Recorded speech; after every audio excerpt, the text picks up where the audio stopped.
et la tendance des clients et la tendance des voyageurs. Ils viennent chercher une expérience. D'accord. Quand le secteur gagne en maturité, il est normal qu'il y ait des réglementations qui soient mises en place par les institutions. C'est le client, en fait, c'est le voyageur qui a voulu cette professionnalisation. Alors, on a de la clientèle loisir en majeure partie. D'accord. Voilà. Est-ce que du coup ça a un impact également sur la position de l'annonce ? Ça va avoir un impact sur ta visibilité.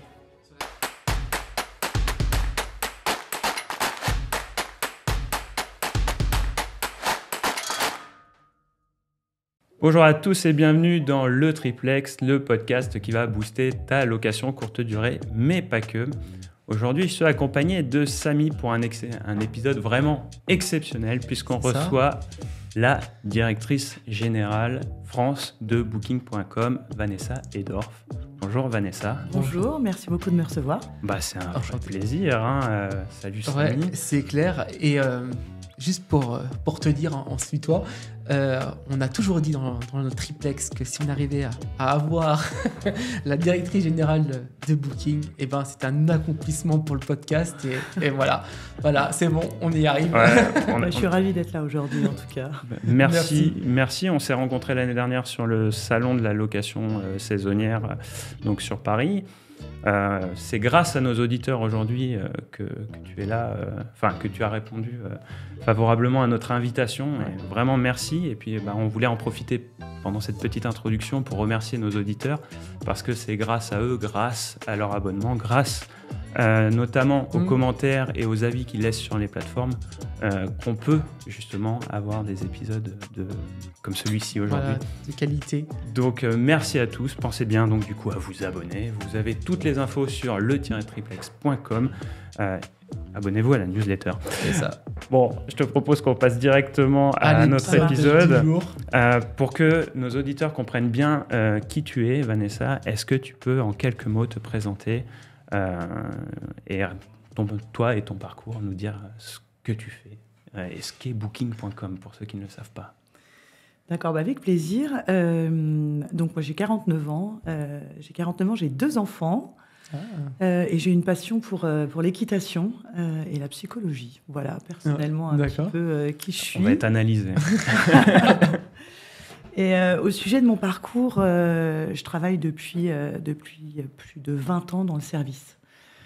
J'aime beaucoup les entreprises de service et depuis une dizaine d'années, les entreprises qui travaillent dans le digital et la technologie. Ça, c'est vraiment quelque chose que je trouve extrêmement intéressant, de vraiment travailler dans un monde qui peut être parfois disruptif, avec des tendances de marché qu'on doit absolument suivre pour coller aux besoins des consommateurs. Une industrie qui change énormément. Donc, j'ai travaillé pour Accor Hotel précédemment durant 8 ans.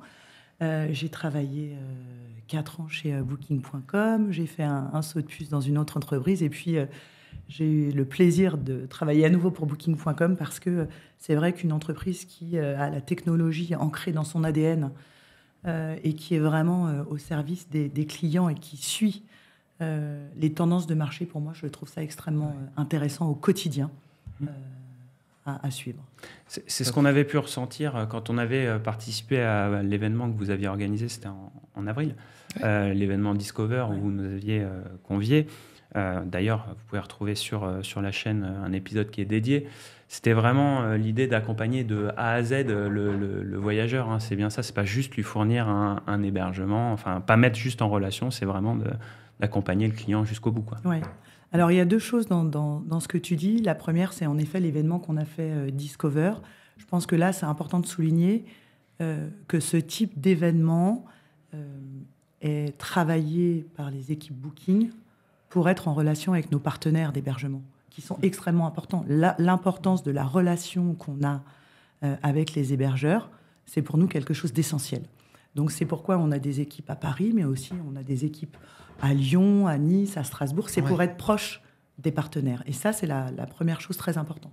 La deuxième chose, comme tu le disais, c'est en effet d'être centré client.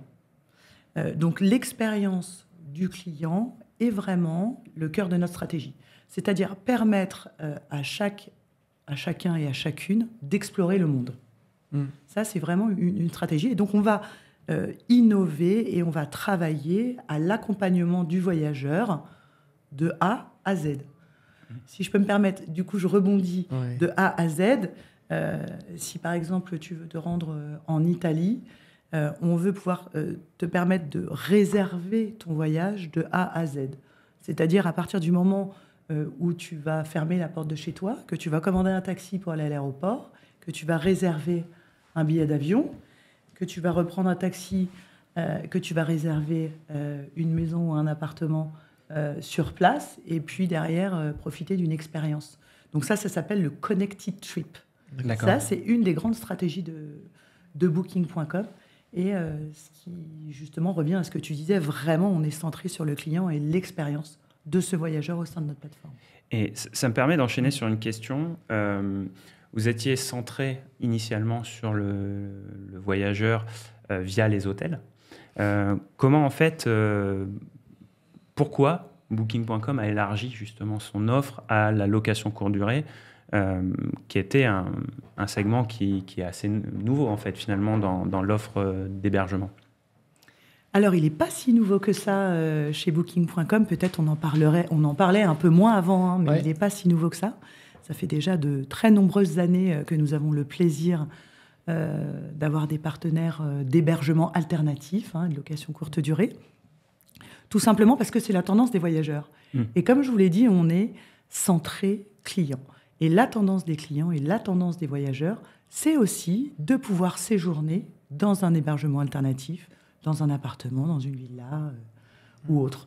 Et on a vraiment vu ces tendances, puisqu'on fait différentes études au sein de Booking, qui ont vraiment montré ces souhaits de la part de certains voyageurs. Qu'est-ce qu'ils viennent rechercher, du coup, ces clients avec ces hébergements alternatifs, en fait? Est-ce que vous avez pu... Ils viennent chercher une alternative, par exemple, tu vois, à l'hôtel. Mais vraiment, c'est ça, ils viennent chercher une alternative. En termes de prix ou de praticité? Et ils viennent chercher une expérience. D'accord. Ouais. Ça, c'est très important pour le client. Au-delà d'être dans un hôtel, un appartement, une maison, c'est vraiment chercher une expérience différente. Ouais. Tu vois, j'allais faire c'est pas un parallèle, mais faire le lien avec nous, ce qu'on constate au fur et à mesure, depuis qu'on a lancé le podcast notamment, c'est la professionnalisation du secteur. Est-ce que vous, cette professionnalisation, vous la ressentez à la fois dans la qualité, bien sûr, de l'offre qui est sur Booking.com, mais également dans la mise en avant, puisque ça correspond peut-être plus à des critères de la plateforme, d'avoir des logements qualitatifs qu'il y a une dizaine d'années, les logements étaient peut-être moins en relation avec l'offre hôtelière et donc du coup ne rentraient pas en concurrence. Est-ce que ça joue, ça a eu un impact, cette professionnalisation? Alors, il y a deux sujets dans ce que tu dis. Toujours. Je remarque que dans tes questions, à chaque fois, je dois faire deux réponses. Donc, le premier sujet, au niveau de la réglementation, pour nous, tout secteur, toute industrie qui gagne en maturité, et pour moi, le secteur de la location courte durée gagne en maturité. D'accord ? Quand le secteur gagne en maturité, il est normal qu'il y ait des réglementations qui soient mises en place par les institutions ou les gouvernements. C'est la location courte durée, mais ça a pu être le e-commerce avec la vente de produits auparavant ou d'autres secteurs. Ouais. Donc ça, pour moi, c'est quelque chose de normal qui se crée. La deuxième chose que j'ai aperçue dans ta question, et si tu me dis si avant il n'y avait pas assez de qualitatif. C'est ça, c'était pas très, très pro. Tu sais, on parle souvent de la personne qui a soit loué une chambre, soit avait un appart qui avant était meublé pour un étudiant ou autre, puis s'est dit, tiens, il y a un effet d'aubaine. Moi, je n'ai pas peur des mots, de se dire, le marché de la location courte durée, il y a une dizaine d'années, tiens, j'ai un logement, je vais le proposer. De toute façon, les gens cherchent du prix. C'était un peu la vision quand même au départ. Ouais. Et aujourd'hui, c'est là où tu le dis, on ne cherche plus du prix, on cherche de l'expérience. Avec des attentes qu'on qualifierait d'attentes hôtelières. Donc, est-ce que ça a participé à l'essor? Pas forcément d'attente hôtelière, tu vois. Une attente d'une expérience, se retrouver dans une maison qui est décorée comme cela ou autre, tu vois. Quand je te parle d'hôtelière, c'est en termes de propreté. Oui. En termes de linge, tu vois, il n'y a plus le venez avec vos draps, venez plus avec vos draps, tu vois. Ouais, c'est vrai qu'avant, il pouvait y avoir ça. C'était le avec des draps, je m'en souviens, au tout début. Moi, 2016, j'ai commencé au tout début. C'est vrai que toi, tu mettais pas les draps dans tes logements. Et je proposais pas mes draps au tout début. Quand je me lançais dans la location courte durée en 2016, je ne proposais pas mes draps. Enfin, les draps étaient venus avec les voyageurs, quoi. Et au fur et à mesure, j'ai dû me professionnaliser. Voilà, parce qu'en fait, c'est ce que demandait le marché aussi. C'est les attentes des voyageurs d'avoir ce type de service. Ouais. Et on demandait même aux voyageurs de faire leur ménage. Que maintenant, en fait, je me vois même plus demander à mes voyageurs. C'est vrai qu'il y avait cette option. Alors, pas sur Booking.com, sur d'autres plateformes qu'on ne citera pas. Mais il y avait cette option où on cochait, où on disait je ferai le ménage moi-même ou je prends l'option. C'était, du coup, c'est en ça, je voulais voir si ma vision de cette professionnalisation, vous l'aviez ressenti et c'était ce qui vous avait permis de faire évoluer l'offre via la location courte durée. Alors déjà, il y a ce qu'il faut savoir. Deux questions. Il n'y a pas du tout de discrimination, tu as parlé de ça tout à l'heure, en termes de type d'hébergement qui peuvent s'inscrire sur Booking.com. D'accord ? Donc ça n'existe absolument pas.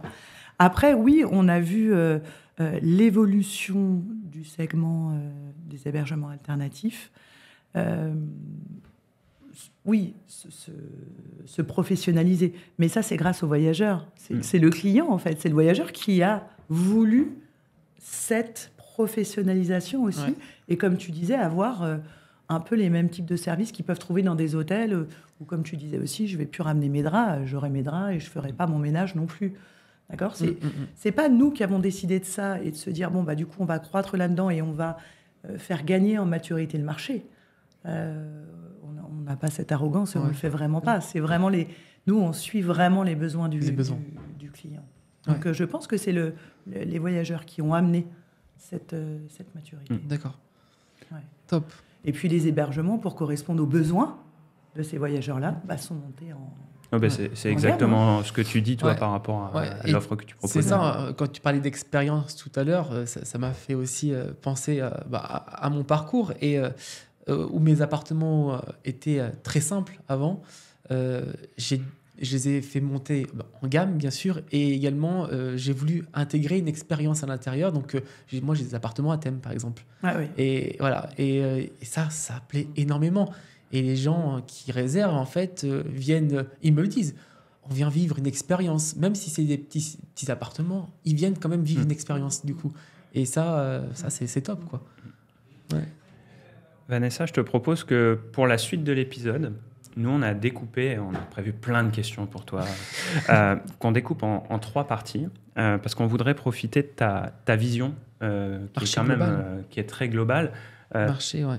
Tu as une vision marché à la fois au niveau de la France, mais pourquoi pas aussi peut-être au niveau mondial. Donc avoir cette vision-là du marché de la location courte durée dans un premier temps. Et puis dans un deuxième temps, qu'on parle aussi et surtout des avantages d'être sur la plateforme, donc booking.com. Et dans un dernier temps, qu'on aborde certains freins qu'on a pu nous noter par rapport au retour de nos auditeurs, que tu puisses nous aider à lever ces freins, parce que nous, au quotidien, on travaille dessus, auprès notamment de nos clients via notre agence, de se dire, il y a plusieurs plateformes, il n'y a pas Booking, vous avez identifié les freins, mais ils sont... Souvent, c'est des idées préconçues. Ouais. Donc, je te propose, si ça te va, qu'on travaille sur ces 3 parties-là et que tu n'hésites pas, si tu le souhaites, à faire une digression pour apporter ta vision. C'est un peu l'esprit du podcast, d'avoir, que tu puisses aller sur tous les thèmes qui t'intéressent. Okay ? Avec plaisir. C'est parti, alors. Samy, je te laisse poser la première question. Vas-y, allez. Alors... On va parler maintenant du coup de la vision, donc de l'évolution du marché de la location courte durée en France et comment Booking s'adapte du coup à ces outils, à ces approches. Ça, on l'a un peu vu du coup au tout début, mais si tu pouvais résumer un petit peu du coup par rapport du coup à ce que tu as vu avant et ce qui est maintenant du coup les tendances en termes de location courte durée, en termes de marché, voilà. Alors, je vais commencer par des grandes tendances. Pour moi, le marché du tourisme, c'est un marché résilient. On voit depuis 2019, avant Covid, qu'on a eu des croissances incroyables depuis 2019. Les gens aiment voyager, les gens veulent continuer à voyager. Il y a des personnes qui ne voyageaient pas avant, qui ont aujourd'hui envie ou peut-être plus les moyens de voyager. C'est vraiment très important de se dire que c'est vraiment une industrie résiliente. La deuxième chose, c'est qu'on voit depuis plusieurs années l'évolution du secteur de la location courte durée. Par exemple, en 2024, fin d'année 2024, 1,1 milliard de nuitées sur le site booking.com. 33% des nuitées sont des nuitées de location courte durée. Il y a 4 ou 5 ans, c'était absolument pas le cas. C'est clair. 2024, 33% des nuitées sont des hébergements alternatifs. Premier trimestre 2025, plus 7% de croissance en termes de nuitées globales au niveau monde. Le poids des hébergements alternatifs, non plus 33%, mais 37%. Ah oui. D'accord ? Donc on est sur un marché, petit 1, qui est résilient versus 2019, et petit 2, vers vraiment une tendance de ces locations pour les voyageurs courte durée. On le voit clairement, pareil, en termes de pratico-pratique chez moi, je le vois. Booking me rapporte de plus en plus de clients. Et mon OTA principal, d'ailleurs, aujourd'hui, maintenant. Et que je n'avais pas forcément avant. Avant, c'était assez équilibré entre différentes plateformes. Et là, Booking, on voit qu'a pris beaucoup plus d'ampleur dans mon secteur, quoi. Alors, au-delà de la tendance des voyageurs, comme je vous parlais, de ce dont je vous parlais tout à l'heure, on voit aussi une augmentation du nombre d'hébergements alternatifs. L'année dernière, par exemple, nous avons 31 millions, l'année dernière, 29 millions d'hébergements, dont 7,9 millions en hébergements alternatifs. Ouais.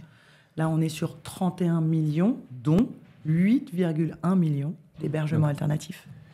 Donc, on a une hausse du nombre d'hébergements alternatifs. Ouais. Et puis, également, on a une ferveur des voyageurs pour vivre ces expériences. C'est la question que j'allais te poser, finalement, parce que tu dis c'est un marché résilient qui est toujours en croissance. Ouais. Et on voit, à côté de ça, qu'il y a une croissance du nombre d'hébergements proposés. Est-ce que, finalement, il n'y a pas une corrélation entre...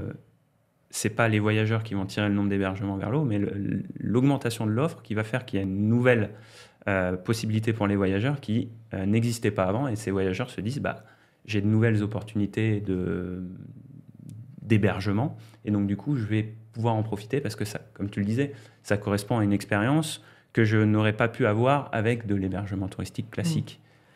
Alors le voyageur qui veut se rendre dans une location courte durée, il va trouver une location courte durée. D'accord ? Il va pas se dire je ne sais pas. Non, je pensais, tu vois, par exemple, aux familles. Tu vois, par exemple, avant, une famille, un couple avec 2 enfants, si tu n'allais pas dans un gîte ou dans une maison d'hôte, tu prenais un hôtel et tu étais obligé de prendre une chambre double, donc de payer 2 chambres avec, il fallait que tu aies une porte communicante. Enfin, voilà. Quand j'étais gamin, c'était comme ça. Et aujourd'hui, moi, je vois avec mes enfants, quand je veux partir, je ne réfléchis même pas à l'hôtel, tu vois. On va tout de suite chercher un appartement, une maison, parce que tout est intégré dedans. Et est-ce que, justement, cette évolution de l'offre, elle n'a pas permis de tirer aussi le secteur vers le haut ? Aussi, mais tu as certainement raison. Après, je pense qu'il y a les deux quand même. Tu vois, c'est l'augmentation du nombre d'hébergements a du coup permis une appétence plus forte pour les voyageurs, mais tu as aussi une augmentation des voyageurs qui souhaitent, tu vois. T'as un cercle vertueux qui s'est... C'est très, très intéressant, cette vision-là, tu vois, je ne l'avais pas forcément identifiée, parce qu'on parle justement de la croissance de la location courte durée, mais on ne parle pas de la croissance du secteur du tourisme, tout compris, et... souvent, malheureusement, on va tirer à boulet rouge sur la location courte durée, mais on oublie que ça répond quand même à un besoin. S'il n'y avait pas de besoin, derrière, il n'y aurait pas d'offre. Il n'y aurait pas d'offre. On est clair là-dessus. Et s'il n'y avait pas d'offre, il n'y aurait pas de besoin non plus. Et c'est c'est ça, c'est le c'est cercle, ça. mais dans l'autre sens. C'est exactement ça. Et du coup, tu disais que le tourisme, c'est un marché résilient. J'ai bien aimé ta phrase là, parce que nous, on le voit en 2025, une petite morosité quand même à travers les gens avec qui on peut échanger. Voilà, il y a des réglementations qui arrivent, une fiscalité qui change. Bref, si on compare à l'Eldorado qui a été la location courte durée il y a quelques années, comme tu le disais, le marché grossit, donc le législateur va mettre des réglementations et donc du coup va un peu plus va encadrer, va professionnaliser. Voilà. Mais tu vois, ta vision de résilience, moi je trouve ça très intéressant parce que il ne faut pas rester focus sur ces points de réglementation qui changent, de cadrage un peu plus important, et pas oublier que par contre, le modèle global, lui, il continue de grossir. Donc, c'est super intéressant de nous avoir partagé ces chiffres-là, parce que je trouve que ça met quand même en avant le fait qu'il ne faut pas rester focus sur juste son exploitation. C'est tout l'objectif de cet épisode, c'est d'avoir une vision globale, de pouvoir avoir ton ressenti. Il y a également beaucoup d'autres continents, et je pense plus au continent asiatique, qui vont eux aussi continuer à gagner en pouvoir d'achat, si on peut dire, quelque part. Et ce sont pour nous de futurs voyageurs. Alors évidemment, l'Asie vient déjà beaucoup en Europe et en France, mais c'est dans toutes les statistiques qu'on voit, c'est aussi une possibilité de... D'ailleurs, c'est intéressant parce que du coup, ça va être notre prochaine question sur la France dans le marché un peu mondial. Est-ce que tu as des infos en comment on se place? On était dans les tops avant. Je ne sais pas si on est toujours dans les tops. On reste. J'ai noté Bretagne numéro 7, c'est pas ça? Si, c'est ça. Mais ça, c'est pour les Travel Awards. Ah oui. C'est pour. Parce qu'on a des Bretons qui nous ont écrit pour nous dire Bretagne first. Je trouve que. Mais c'est vraiment. C'est une excellente nouvelle d'avoir la Bretagne en 7e position monde comme destination la plus. La plus chouette au niveau des voyageurs ils ont raison, internationaux. La Bretagne, moi, je trouve que c'est vraiment très positif. Donc oui, alors la France reste au niveau international un des pays phares pour Booking au niveau monde. Et j'ai noté quand on a fait Discover que tu parlais justement de la croissance, notamment donc là tu parlais de l'Asie. Tu parlais aussi des États-Unis lors de Discover, avec une clientèle de plus en plus importante du côté outre-Atlantique, du fait de l'évolution du pouvoir d'achat. Est-ce que les touristes sont aussi en recherche, les étrangers, d'offres en location de courte durée, c'est-à-dire en logement alternatif? Est-ce qu'ils sont intéressés par ce type de logement ou est-ce qu'ils sont plus intéressés par l'hôtel? Toi qui as la vision Booking, avec justement, c'est ça qui est intéressant avec toi, c'est que tu vas avoir aussi le côté, la vision de l'hôtel. Moi, je cite beaucoup Accor dans le podcast parce que pour moi, c'est une référence pour toi. C'est une référence en termes de positionnement et de marketing. Mais justement, toi qui as cette double vision, est-ce que justement, tu peux nous dire si les étrangers sont plus intéressés par l'hôtel ou par la courte durée? Aujourd'hui, je ne peux pas te donner parce qu'on ne fait pas cette distinction-là. Ce que je peux te dire, c'est dans les tendances de recherche, comme je vous disais à Discover, dans les tendances de recherche, on a des flux européens et internationaux vers la France qui sont très positifs pour les ponts du mois de mai ainsi que pour les ponts pour l'été. Mais les clients domestiques, c'est-à-dire les clients français pour la France, sont aussi ont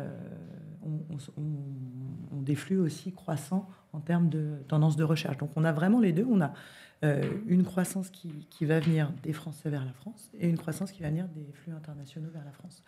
Après, il y a pas, je ne peux pas te donner de distinction entre est-ce que les clients internationaux réservent plus ou moins de location longue durée que les Français. Ce n'est pas quelque chose aujourd'hui que vous avez...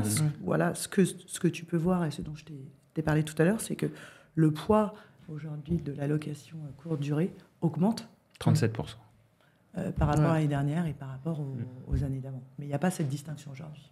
Ok, ça marche. J'ai une question qui me vient par rapport du coup aux autres années. On parle beaucoup là, récession, mais je veux dire, le pouvoir d'achat qui diminue, etc. Est-ce que tu vois du coup un impact, toi, sur les réservations? Je pense que non, mais en termes de tarifs, etc., est-ce que du coup les personnes vont réserver plus en retard par rapport aux autres années? Est-ce que le panier moyen, voilà, comme tu disais, va être moins important ou pas forcément? J'ai l'impression qu'en France, les vacances, c'est important quand même. Donc, un budget. Mais les gens adorent voyager et veulent continuer à voyager. Donc, les tendances restent positives, tu vois. Après, en termes de prise de réservation, tu auras toujours, comme les années d'avant, des personnes qui vont réserver extrêmement en amont et des personnes qui vont réserver en last minute. Oui. C'est pas quelque chose aujourd'hui... il n'y a pas de tendance qui fluctue beaucoup par rapport à l'année dernière, hormis les JO, puisque bien sûr, sur les JO, c'était complètement différent. Mais il n'y a pas de switch de tendance aujourd'hui là-dessus. Okay. Ce que je vais reprendre pas mal d'éléments finalement qu'on a appris lors de Discover, l'événement que vous aviez organisé. Parliez de l'importance justement pour les loueurs, pour être pertinent, pour être visible, c'est d'ouvrir au maximum les dates à l'avance. Notamment pour ceux qui vont être dans du saisonnier, d'avoir peut-être 1 an à l'avance ouvert, parce que les habitudes de consommation, même si on a cette idée perçue qu'il va y avoir beaucoup plus de réservations de dernière minute qu'avant, il ne faut pas oublier ceux qui vont anticiper beaucoup leurs vacances et d'ouvrir le calendrier au plus tôt. Vous avez la possibilité sur Booking d'ouvrir votre calendrier 16 mois à l'avance. Ah oui. C'est important, c'est une flexibilité que vous avez et dont il faut se servir. Parce qu'en effet, comme tu le dis, il y a des habitudes chez les voyageurs et il y a des personnes qui vont réserver 1 an en avance, 8 mois en avance. Surtout et ces personnes-là, si vous n'êtes pas visible, vous ne pourrez pas être réservé. C'est ça. Des fois, je me dis, quand j'ai des réservations hyper tôt comme ça, je me dis, ça se trouve, il s'est trompé de date. Et j'envoie un petit message, c'est bien pour cette date-là, oui, ok, un mariage ou un truc comme ça, en fait, ils doivent réserver. Il y a des événements, des occasions. Et puis, il y a aussi des personnes, c'est dans leur manière de planifier bien sûr. leurs vacances. Ils ont besoin de s'y prendre bien à l'avance. Donc, c'est sûr, un premier conseil, c'est ouvrez vos disponibilités le plus tôt possible, parce que ça vous donnera une visibilité pour les clients français, mais également pour les clients internationaux. Oui, qui, eux, planifient peut-être un peu plus. Un peu plus. Et quand on parle d'ouvrir son calendrier à l'avance, on parle forcément de conditions d'annulation. Je pense que l'un ne va pas sans l'autre. Vous parliez de cette tendance d'avoir quand même de la flexibilité. Depuis le Covid, il y avait quand même eu quelques changements par rapport à ça. Si tu peux nous en dire un petit mot. Oui, c'est très important aujourd'hui dans les tendances de recherche et dans les nuitées des années précédentes. Il y a un fort engouement pour la flexibilité. Plus vous êtes flexible, plus l'expérience du voyageur et son besoin va être... Ce qui est intéressant sur Booking, je crois, c'est que cette flexibilité, on peut la faire payer. C'est-à-dire qu'on peut mettre des tarifs différenciés en fonction de si on est en annulable ou pas annulable. Tout à fait. Oui. Ça, c'est une possibilité que vous avez et qu'il faut absolument prendre en compte. Donc, vous avez la disponibilité, une des bases que vous devez travailler, et vous avez, comme tu dis, les différentes tarifications. Donc, vous avez des tarifs non remboursables et vous avez des tarifs flexibles qui sont remboursables si le client annule. Et en effet, vous pouvez mettre des tarifs différents sur un tarif qui est flexible ou un tarif qui est non remboursable. Et c'est important de pouvoir travailler ses prix et sa tarification parce que, comme tu disais tout à l'heure, il y en a qui vont... être très fort sur la haute saison, mais peut-être qu'il y a aussi besoin de remplir et d'avoir un taux d'occupation intéressant en basse saison. Donc il faut aussi qu'ils prévoient un tarif pour cette basse saison. C'est également un sujet qu'on traite assez régulièrement dans le podcast. C'est cette question... Alors on a reçu Élise Ripoche de J'affiche complet pour parler justement de cette thématique. Voilà. Et où on parle, je lui dis, mais c'est quoi la différence entre le yield management, parce que moi je viens de la SNCF, donc du yield, j'en ai fait un peu, et le revenu management, parce qu'elle va plus parler de revenu. Et c'est là où c'est intéressant, parce que quand on parle de yield, souvent on va parler du prix. qui va fluctuer en fonction de la date, en fonction de la saisonnalité, et puis de la date à laquelle on approche. Ouais. Elle me parle de différents leviers, et notamment conditions d'annulation, le nombre de nuitées minimum, si on a des nuits orphelines. Ouais. Et donc ça, c'est hyper intéressant. C'est plus complexe. En fait, il y a différents paramètres qui rentrent en compte là. Et là, ça devient très intéressant, j'allais dire. Presque une usine à gaz, je pense, pour certains, si ce n'est pas fait de manière carrée. Parce que nous, on a beaucoup d'auditeurs, c'est 2 prix, haute saison, basse saison. Et donc, c'est une erreur. C'est là où on peut passer à côté d'opportunités, que ce soit en haute saison où on ne va pas maximiser son profit, ou en basse saison où on ne va pas remplir et avoir un logement vide. Alors, je ne dis pas que c'est une erreur. Et je dis, c'est un manque d'optimisation. Je pense qu'Élise a dû le dire, mais il faut savoir optimiser au mieux. Et c'est exactement ce que tu disais, ce que vous disiez. Ah bah oui. Basse saison, haute saison, mais pas que. Mais je pense qu'Élise l'a dit bien mieux que moi après. Là, on a fait un épisode aussi avec l'Office de tourisme de Cauterets. Donc, Cauterets, c'est une station de ski dans les Pyrénées, qui est... On ne peut pas être plus confronté à la saisonnalité qu'une station de ski. Eux, ils ont la chance d'avoir 2 saisons, puisque c'est une station thermale. Et justement, on parlait que c'est de l'importance de gérer son revenu management pendant la basse saison, parce qu'on ne peut pas appliquer les mêmes conditions, que ce soit tarifaires, le nombre de nuitées minimales, lors de la basse saison, parce qu'en fait, on n'a pas la même clientèle. Et ça, c'est de comprendre qu'on n'a pas les mêmes clients en haute et en basse saison. C'est pas forcément toujours évident. Ouais. Mais ça, c'est pareil. Je pense que ça arrive avec la professionnalisation du segment de la location courte durée, où pour optimiser au mieux, comme tu dis, il faut prendre en compte beaucoup de paramètres différents. Moi, je dis toujours, tu vois, la location courte durée, alors, même si j'exagère mes propos toujours, mais tu prends un hôtel, ça existe depuis 200, 300, 400 ans, donc on offrait le gîte contre rémunération. Et le côté location courte durée, où ce sont des particuliers, pour la plupart, qui se sont dit on va exploiter un logement différemment. Et donc, du coup, il n'y a pas forcément l'expertise hôtelière qui était derrière. Donc, aujourd'hui, grâce à Internet, je pense, grâce à des podcasts comme le nôtre, grâce à des personnes qui créent du contenu, on peut justement voir ces techniques et les appliquer. C'est pour ça que j'aime beaucoup citer Accor, parce que je trouve que c'est un cas d'école très facilement applicable par rapport à ce qu'on veut faire dans sa location courte durée. Et je prends souvent le cas des positionnements des différents hôtels Ibis. Les hôtels Ibis, je trouve que c'est clair, net, on sait où on met les pieds. Et c'est pour ça que nous, j'aime bien l'utiliser pour bien dire, vous pouvez faire la même chose pour vos locations courte durée. Donc, appliquer sur tous les éléments qui font votre business les mêmes leviers. Donc, prenez pour exemple. Moi, je trouve que ça a fait une super transition, parce qu'on parlait des opportunités à saisir sur Booking. Tu as tout de suite parlé de yield. Est-ce que tu peux nous dire les critères qui influencent le plus les réservations sur Booking aujourd'hui? Qu'est-ce qui fait que les gens réservent sur Booking? Tu as parlé de l'annulation. Non, on n'est pas les seuls. Après, c'est pas nous qui faisons ni les prix ni les conditions tarifaires. C'était juste, on parlait des tarifs flexibles qui sont quelque chose de très important dans les tendances des voyageurs. Après, l'importance qu'on a en termes de visibilité. On est présent dans 220 pays. Les contenus des hébergements sont traduits dans plus de 40 langues.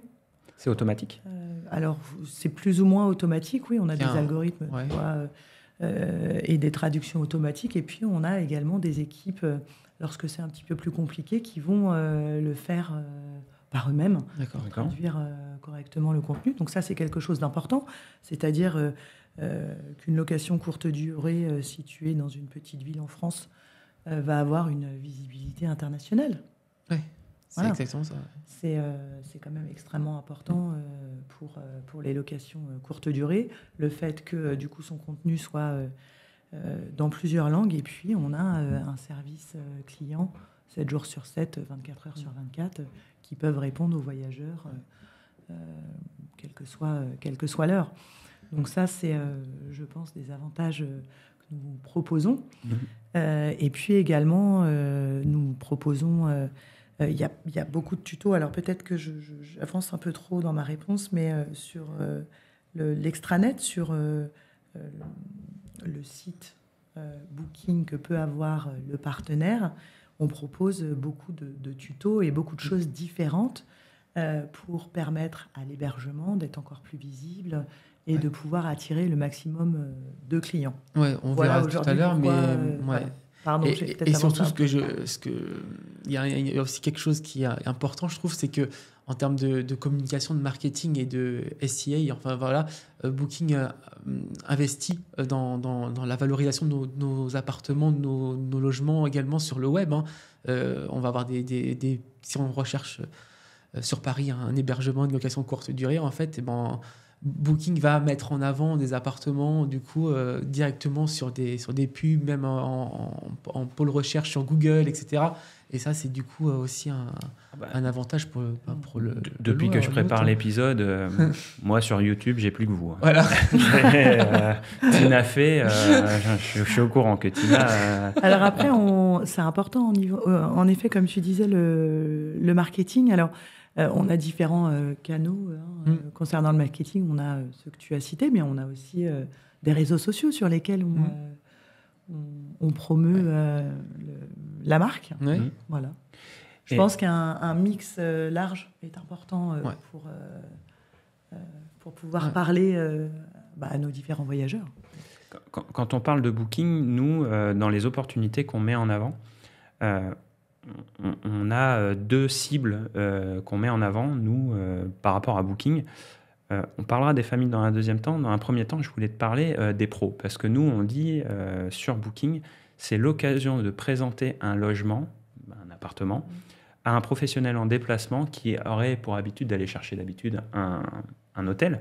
Et finalement, en fait, on va être mis au même rang qu'un hôtel. Et donc, du coup, on va gagner en visibilité. Et on va pouvoir aussi être vu par ces professionnels en déplacement qui ont des budgets qui sont différents, qui sont des déplacements souvent en semaine. Est-ce que vous avez une clientèle professionnelle vraiment par rapport à...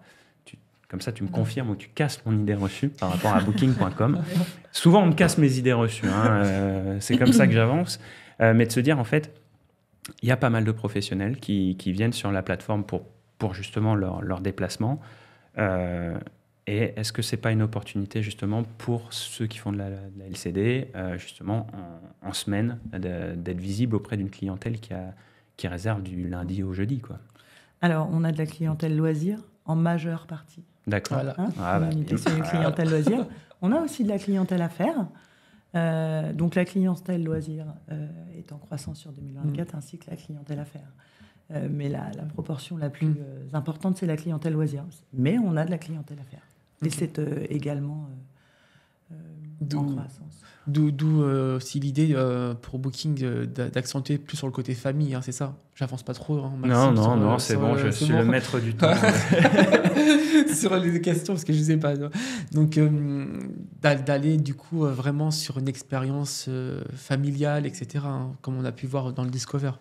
Alors, les familles, en effet, sont importantes pour Booking et pour les hébergeurs. Il y a 25% des recherches qui sont faites par les familles où ils vont rechercher une location courte durée. Donc, c'est quelque chose d'important. Et du coup, je me permets de rebondir là-dessus pour, au-delà, comme on a vu, je récapitule, la tarification, est-ce que je mets flexible, non flexible, etc. Quelque chose de très important également, c'est les services qu'on peut donner. Dans la base, c'est est-ce qu'il y a des lits enfants, combien d'occupations je peux avoir dans ma chambre, est-ce que je peux avoir 2 adultes, 2 enfants, 1 adulte, 3 enfants, pour justement pouvoir accueillir au mieux les voyageurs famille. Et ça, c'est pas toujours bien rempli. Hein. Je le vois sur Booking par rapport du coup, aux autres qu'on peut accompagner. Ils remplissent pas bien les champs du coup dans l'extranet et du coup ils passent à côté d'opportunités parce qu'en fait ils peuvent accueillir par exemple 5 personnes, ils ont la capacité d'accueillir 5 personnes mais en fait ils mettent que 3-4 personnes des fois et c'est dommage du coup parce qu'ils peuvent ils passent à côté de familles un peu plus importantes, quoi. Alors je dis pas que c'est pas rempli comme il faut, je dis juste qu'en effet les familles sont une cible de voyageurs importante. Et qu'au-delà de la tarification et des conditions, avoir le bon taux de remplissage possible, entre guillemets, dans la chambre ou dans l'hébergement, c'est extrêmement important. Ça permet d'optimiser également. C'est ça. C'est ce que tu disais également par rapport aux critères, c'est d'être le plus exhaustif possible pour justement, parce que Booking, tu me permettras, tu m'excuseras plus l'expression d'usine à gaz des fois par rapport à tous les critères, parce que c'est vrai qu'il y a une liste incroyable de critères. Moi, ce que j'avais noté, c'est que par rapport à l'arrivée de l'IA dans les recherches intelligentes Booking, en fait, ce serait plus l'utilisateur qui cocherait les cases, mais ce serait l'IA qui comprendrait le besoin de l'utilisateur et qui irait les cocher, entre guillemets, pour lui. D'où une importance accrue d'avoir vraiment bien défini son offre, parce que derrière, maintenant, c'est plus l'utilisateur qui va aller cliquer où il va s'arrêter aux 10 premières cases et il ne va pas aller lire les 50 dernières. J'exagère un peu, mais bon, pas loin non plus.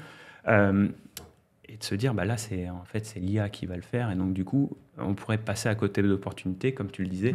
Si vous ne mettez pas qu'il y a la place pour mettre un troisième enfant, vous coupez non pas d'une majeure partie de... Il faut être le plus exhaustif possible. Voilà, c'est ça. parce vraiment. On avait un intervenant qui était venu sur le podcast. J'avais adoré sa phrase. Il dit, vous ne vendez qu'une nuit par jour.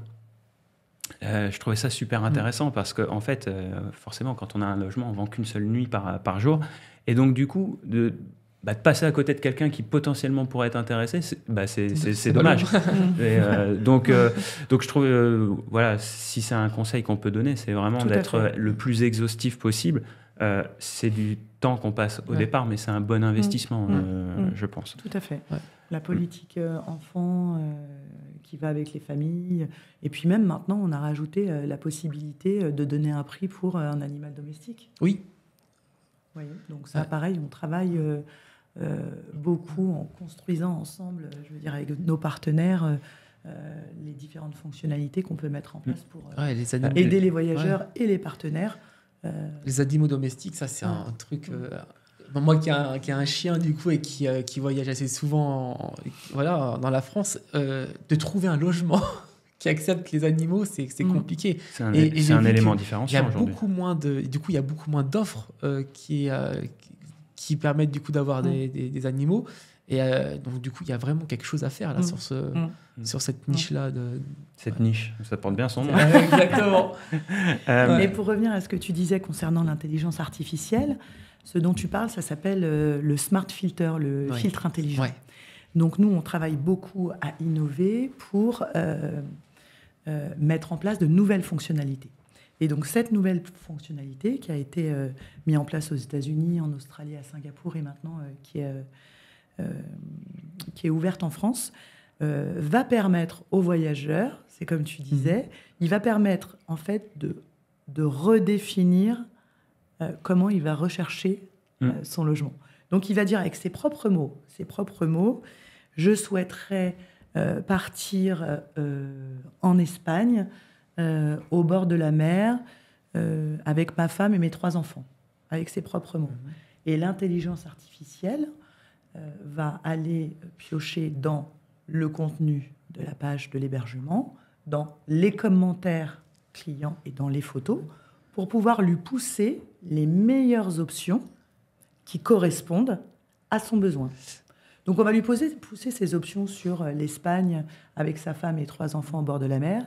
Et puis derrière, il pourra dire « merci » ou pas.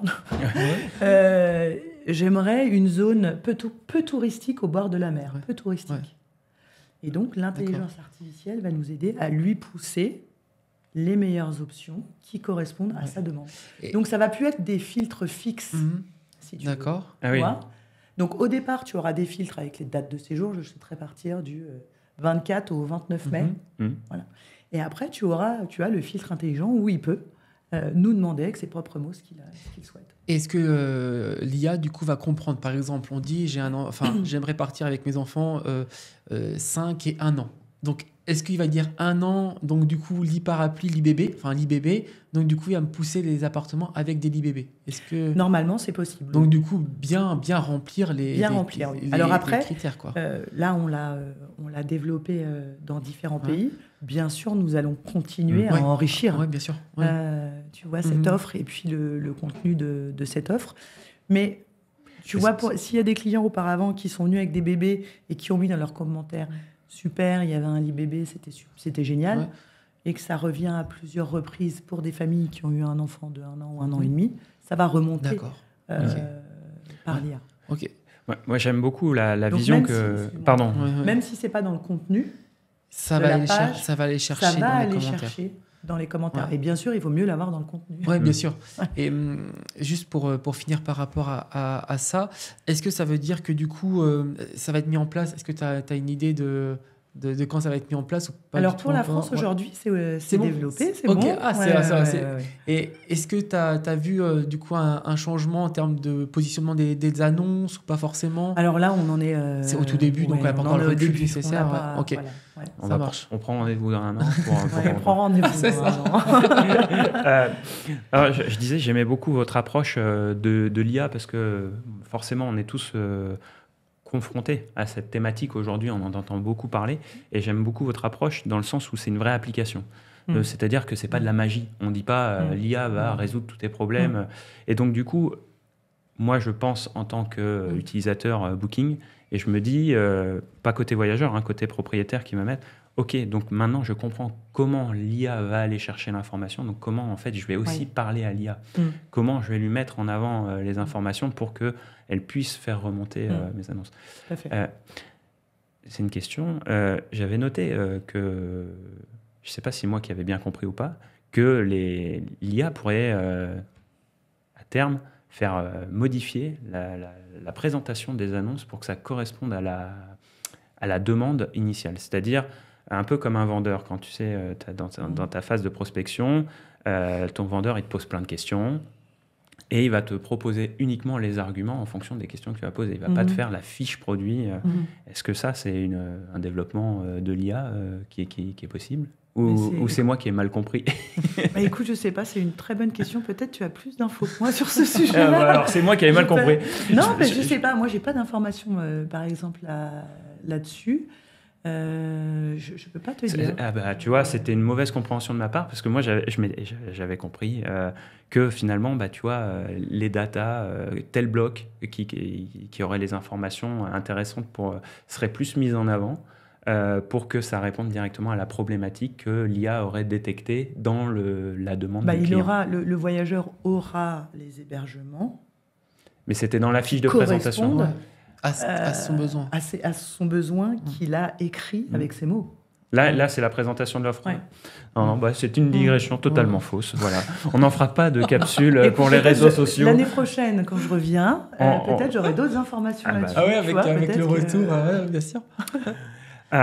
Sur le segment des familles, pour revenir sur ce point-là, parce que je sais que c'est un enjeu clé pour Booking, et c'est un enjeu clé pour beaucoup de loueurs qui proposent leur logement en courte durée. Ouais. Quels seraient tes conseils pour vraiment toucher cette cible-là, être pertinent, le plus pertinent possible et en fait les convaincre de réserver?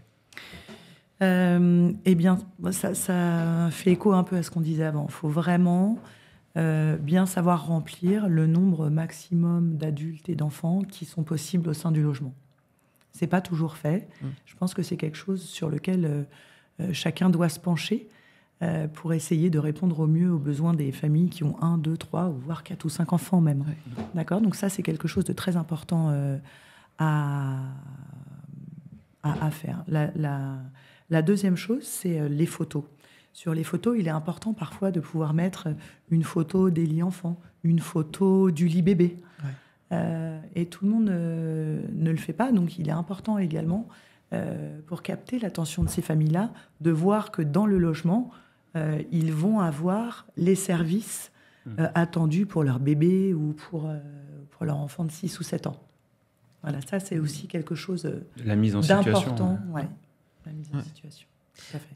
Par rapport à la mise en situation, quelque chose qui me vient, est-ce qu'il est prévu, peut-être dans les développements futurs, d'avoir la possibilité de mettre visite virtuelle metteur-porte d'un logement je m'épose, je sais pas répondre. Ouais, on sait pas. Je sais répondre à ça. Coupé, Linda, tu sais ou pas? C'est la question piège. C'est ça. Donc, c'est pas ce que Ça sera dans le making-of. C'est ça. Bon, Vanessa, on a parlé de toutes les opportunités qu'il était possible d'avoir grâce à Booking, notamment. Donc, pour récapituler, les quelques pros que j'avais imaginés, le segment des familles. Aujourd'hui, nous, ce qu'on a noté aussi, c'est que pour Booking, il y a, pour certains, on a des retours par rapport à des freins, des freins perçus, des difficultés à aller sur la plateforme. Est-ce que déjà, vous avez ce ressenti-là par rapport aux loueurs qui vous contactent ?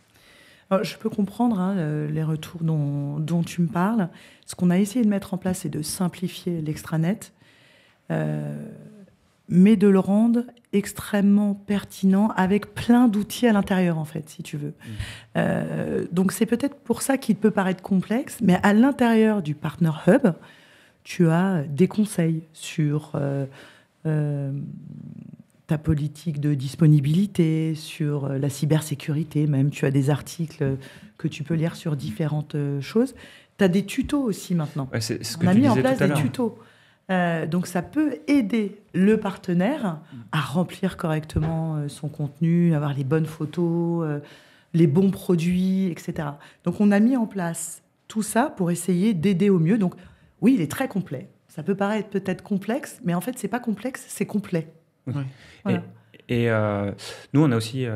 moi, c'est la perception que j'ai, c'est que beaucoup de propriétaires utilisent des channel managers, des PMS. Ouais. Et justement, c'est peut-être un peu le défaut du PMS, c'est qu'on va tout piloter depuis le PMS, depuis le channel manager.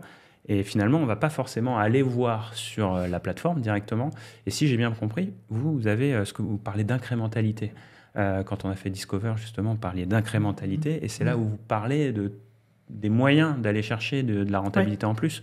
Si tu peux nous en dire un petit mot. Oui, alors, donc en effet, on a ces possibilités également sur l'extranet. Il y a deux possibilités. Tu as toutes les datas et les données qu'on a, au-delà de ce que transite par le channel manager.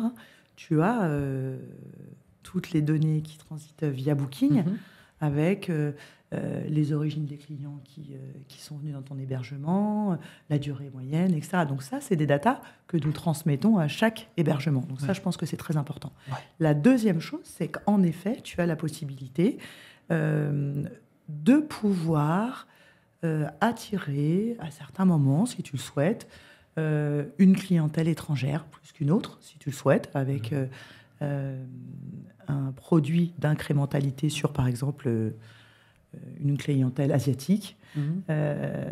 Tu as la possibilité de faire partie du programme Genius, qui sont les clients loyaux de Booking.com, qui représentent plus de 50% aujourd'hui de nos clients. Tu as la possibilité d'obtenir de l'incrémentalité, comme tu disais, donc des nuitées du chiffre d'affaires additionnel, en choisissant tel ou tel produit que nous proposons, que tu peux mettre, que tu peux enlever. Tu as également, par exemple, le produit pour les mobiles.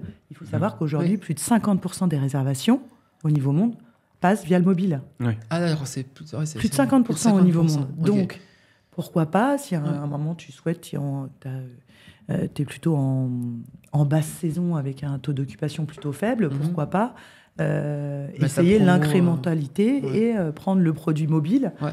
Parce qu'il faut savoir quand même que les recherches, quand tu recherches, pas forcément quand tu réserves, mais quand tu recherches, entre 70 et 80% des gens recherchent sur leur mobile. Ouais. Donc, Et en dessous, il y a 50% des gens qui réservent. Mais quand tu recherches, c'est 70 à 80%. Donc, par exemple, ce produit peut te permettre d'avoir, bien sûr, une incrémentalité. D'accord. Comme tu disais tout à l'heure et comme on a parlé au Discover. Par rapport à ces promotions mobiles, Genius, le programme partenaire préféré, c'est ça ? Ouais. Est-ce que du coup, ça a un impact également sur la position de l'annonce ? Ça va avoir un impact sur ta visibilité. Sur la visibilité de l'annonce, ça va avoir un impact. Ils vont être mis en les avant. Clients, si tu fais partie du programme Genius, tu vas être vu par les clients de Genius qui représentent plus de 50%. Ok, si tu décides de prendre le produit mobile, tu vas remonter. Quand la personne, via son mobile, va faire une recherche sur ta destination, par exemple. Ok. Voilà. Donc bien mettre en Bien place regarder, les promos, bien et mettre en si place, si elles correspondent les produits qui correspondent à vos besoins, Voilà. et qui correspondent aux besoins des voyageurs, Ouais. mais qui correspondent aussi à vos besoins, dans une temporalité qui vous correspond aussi. Ouais. Ce que j'avais trouvé intéressant par rapport à ce que j'avais appris à Discover, c'est que vous faisiez l'analyse en fait De l'incrémentalité par produit. Alors pour expliquer un peu l'incrémentalité, c'est de se dire j'ai offert 10% de remise, mais ça m'a apporté 12% de chiffre d'affaires en plus, donc C'est j'ai ça. gagné.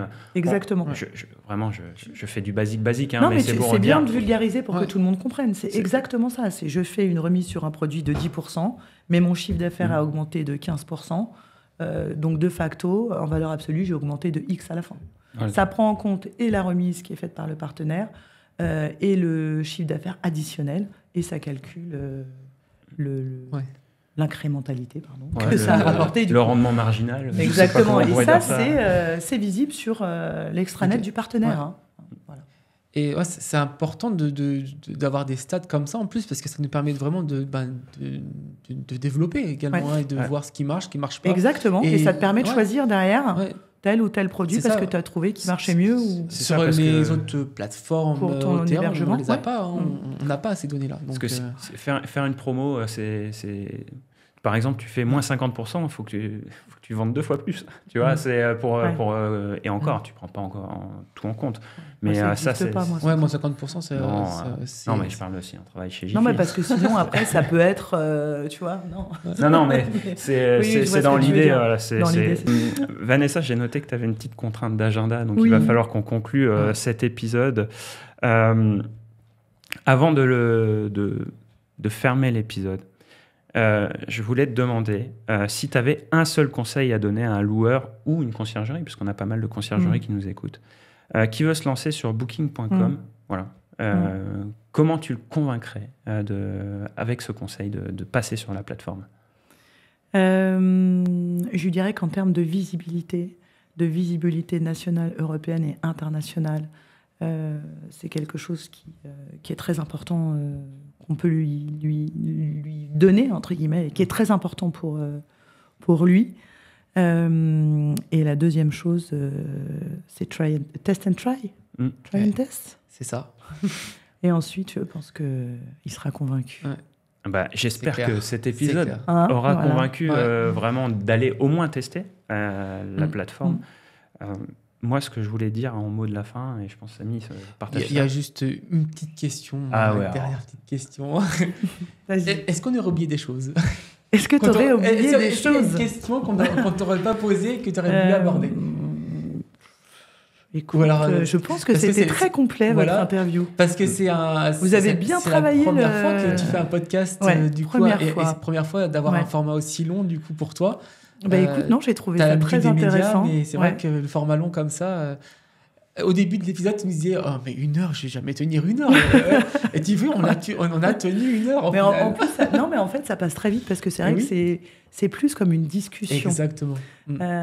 Et du coup, je pense que l'humain est important. Tu parlais de customer centric tout à l'heure. C'est l'humain. Moi, l'humain au centre de tout ce qu'on fait. C'est vrai que... on est là pour apporter de la valeur donc en tout cas c'est passé rapidement, en fait, une discussion comme si on était sur un coin de table, et c'est toujours comme ça qu'on a que le triplex on l'a fait et j'ai eu plaisir à répondre à vos questions. Je vous remercie d'avoir travaillé ce sujet et puis j'ai trouvé ça très chouette d'être en votre compagnie. Et merci beaucoup en tout cas. Merci d'avoir répondu à l'invitation, de partager avec nos auditeurs tout ce que tu sais sur Booking, d'avoir partagé ta vision qui est très large. Et moi, je voulais aussi remercier nos auditeurs parce que, en fait, on ne se serait jamais rencontrés sans eux. On n'aurait jamais eu l'occasion de faire cet exercice. Et même nous, on grandit à chaque fois qu'on fait un épisode. Et ça, c'est grâce à eux. Donc, je voulais vous remercier en direct, ceux qui nous écoutent. Si je peux me permettre, moi aussi, je voudrais remercier nos partenaires qui nous font confiance et qui nous permettent d'évoluer aussi au quotidien. Les voyageurs nous permettent d'évoluer, mais nos partenaires aussi. Ouais, les partenaires c'est clair. d'hébergement. Donc, Et c'est important. C'est un cercle vertueux. un cercle Ouais, vertueux, ouais. comme on disait tout à l'heure. Tout le Ouais. monde se tire vers le haut. Et Ouais. nous, on parlait de professionnalisation du secteur. Ce cercle, il est vertueux pour tout le monde. Ouais. Donc, vraiment, merci Vanessa Merci à toi. pour ta participation. Et puis, pensez à vous abonner à la chaîne, que ce soit sur Spotify, Deezer, Apple Podcast et maintenant sur YouTube. Vous allez voir, si vous nous avez écouté dans votre voiture, allez sur YouTube, mettez un petit j'aime, parce que là, on est en studio. C'est magnifique. Vraiment. Donc, pensez à aller voir sur YouTube. Samy, je te laisse dire au revoir à tout le monde. Au revoir. Merci Bonne Vanessa. journée à tous. Merci à vous. Au revoir. Au revoir.